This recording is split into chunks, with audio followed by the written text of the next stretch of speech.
តើក្រុមទំនើងក្មេងស្ទាវប៉ុន្មានអ្នកដែលបានធ្វើការវាយបាទទៅលើរថយន្តដែលមានតម្លៃរាប់ម៉ឺនដុល្លារអាចនឹងត្រូវផ្ដន់ទានទោសឬក៏ជាប់គុកឬក៏យ៉ាងណាក្រោយរឿងរ៉ាវការពិតត្រូវបានបែកធ្លាយសូមគោរពនឹងជំរាបសួរប្រិយមិត្តពុកម៉ែបងប្អូនអ្នកនាងយើងវិលមកតាមដាននៅព្រឹត្តិការណ៍ព័ត៌មានអាប់ដេតជាប្រចាំថ្ងៃទៀតដែលយើងពាក់ព័ន្ធទៅនឹងរឿងរ៉ាវម្សិលមិញនេះគឺផ្ទុះការជជែកវាយញ៉ៃខ្លាំងមែនតែនបាទគឺពាក់ព័ន្ធទៅនឹងបាទក្រុមក្មេងទំនើងមួយក្រុមបាទវាយកំទេចឡានមួយគ្រឿងដែលម៉ូតូនៅពេលនេះគឺដឹងរឿងរ៉ាវការពិតហើយបាទគឺម្ចាស់ឡានអត់មានទៅបុករត់ដោយការលើកឡើងរបស់ក្រុមក្មេងទំនើងដែលបាននិយាយនៅក្នុងវីដេអូក្រុមក្មេងទំនើងមួយក្រុមធ្វើការស្រែកជំទាវថាមានករណីបុករត់បាទបងប្អូនអ្នកគ្នានេះគឺជាព័ត៌មានមិនពិតទេបាទឥឡូវរឿងរ៉ាវការពិតត្រូវបានលាតត្រដាងហើយបាទបើយើងយោងទៅតាមសារព័ត៌មាន Fresh News ដែលជនរងគ្រោះបាទធ្វើការប្របោះសម្ភារនោះគឺខ្លួនគ្រាន់តែបាទបើកឡានធម្មតាទេក៏ប៉ុន្តែបាទរឿងរ៉ាវដែលកំពុងតែក្រៅកគុកនោះគឺមានក្រុមក្មេងស្ទាវនោះជិះម៉ូតូមកបុកពីក្រោយហើយមិនទទួលខុសត្រូវហើយបែរជាអត់ធ្វើអត់ដឹងទៅទៀត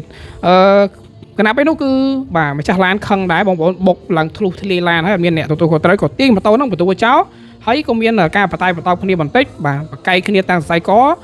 ម្ចាស់ឡានក៏រត់ឡើងលើឡានហើយក៏បន្តដំណើរទៅមុខក៏ប៉ុន្តែអាម៉ូតូក្រុមក្មេងទំនើងហ្នឹងវាអត់ព្រមវាទៅហៅបាក់ពួកមកហើយ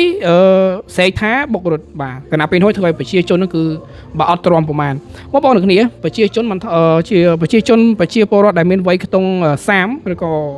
25លើនោះដូចជាអត់សូវអីទេក៏ប៉ុន្តែក្រុមក្មេងទំនើងមួយក្រុមបាទប្រហែលជាបាក់ពួកគ្នាវាឬក៏មិនដឹងបាទធ្វើការព្រួតបាទគប់កំទេចឡានហ្នឹងតែម្ដងបាទឥឡូវនេះជាព័ត៌មានដែលកំពុងតែមានការចាប់អារម្មណ៍បាទនៅមុននេះបន្តិចគឺឯកឧត្តមបាទឧត្តមសេនីយ៍ឯកជួននរិនបាទស្នងការនគរបាលរាជធានីភ្នំពេញបានបញ្ជាក់ថាក្មេងៗដែលបានគប់នឹងវាបំផ្លាញរថយន្តនោះបាទសូមចូលខ្លួនមកដោះស្រាយនៅអធិការនគរបាលខណ្ឌដូនពេញឲ្យទាន់ពេលវេលាក៏ប៉ុន្តែបើសិនជាជំនាញធ្វើទៅតាមផ្លូវច្បាប់ឬក៏តាមចាប់ខ្លួនណាគឺគេនឹងអនុវត្តទៅតាមនីតិវិធីច្បាប់អត់មានការលើកលែងទេព្រោះមុខសញ្ញាខាងជំនាញក្តាប់បានហើយបាទអញ្ចឹងឥឡូវនេះគេឲ្យខ្លួនទៅចុះស្រាយក្នុងនោះផងដែរបាទដោយឧត្តមសេនីយ៍ឯកជួននរិនបានលើកឡើងថានៅរុស្ស៊ីថ្ងៃទី17ខែ4ឆ្នាំ2026នៅទីបញ្ជាការស្រាលវត្តភ្នំបាទខ្ញុំបានដឹកនាំការប្រជុំពង្រឹងសន្តិសុខសណ្ដាប់ធ្នាប់សុវត្ថិភាពបន្ថែមជូនទៅកាន់ប្រជាពលរដ្ឋបាទភ្ញៀវជាតិនិងអន្តរជាតិនៅចំពោះបាតុភិបបាទត្រឡប់មកថ្ងៃទី16ខែ4ឆ្នាំ2026បាទពាក់ព័ន្ធទៅនឹងក្រុមក្មេងៗបានគប់នឹងវាយបំផ្លាញរថយន្តនោះសូមចូលខ្លួនមកដោះស្រាយនៅអធិការនគរបាលខណ្ឌដូនពេញបាទឲ្យទាន់ពេលវេលាបើសិនជាសមត្ថកិច្ចធ្វើការតាមចាប់ខ្លួនឬក៏ស្វែងរកខ្លួនគឺចាប់ហើយគឺបាទនឹងអនុវត្តទៅតាមផ្លូវច្បាប់តែម្ដងដោយសារតែម៉ូតូនៅពេលនេះគឺជំនាញគឺធ្វើការក្តាប់មុខបានហើយបាទអញ្ចឹងមួយទៀតឯកឧត្តមជួននរិនបានបន្តថាខ្ញុំអត់ដែរនិយាយលេងទេសូមអាណាព្យាបាលបើដឹងថាកូ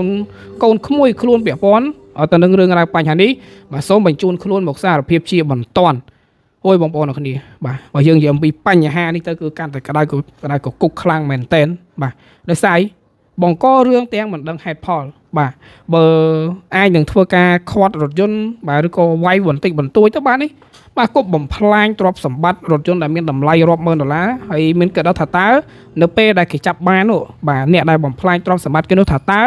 យកអ្វីមកសងបាទលទ្ធភាពស្មានទោសមិនមែនមើលងាយទៅលើការទិញសម្ភារៈអ្វីទេបាទពេលខ្លះhọទៅលួចទិញទូរស័ព្ទមិនបានផងហើយម៉ូតូជិះបងមលុះគេទៀតក៏ថាបានម៉ូតូទិញគេទៀតក៏ថាបានហេតុអ្វីបានជាមានចិត្តក្លាហាននៅក្នុងការវាយកំទេចរថយន្តគេខ្លាំងម្ល៉េះ